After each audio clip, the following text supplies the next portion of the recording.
রাজশাহীতে সহকারী ভারতীয় হাই কমিশন কার্যালয়ে ঘেরাও কর্মসূচি ও মার্চ পুলিশের বাধায় পণ্ড হয়ে গেছে।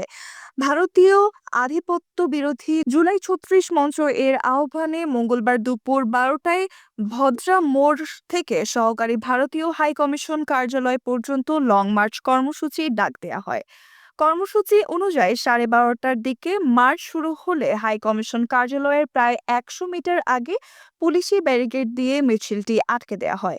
এ সময় অংশগ্রহণকারীরা শান্তিপূর্ণভাবে ব্যারিকেডের সামনে অবস্থান নেন এবং সামনে অগ্রসর হওয়ার অনুমতি চান। তবে প্রায় ১৫ মিনিট অপেক্ষার পর অনুমতি না পাওয়ায় তারা জোরপূর্বক হাই কমিশনারের দিকে অগ্রসর হওয়ার চেষ্টা করেন। এতে পুলিশ বাধা দিলে উভয় পক্ষের মধ্যে ধাক্কাধাক্কির ঘটনা ঘটে।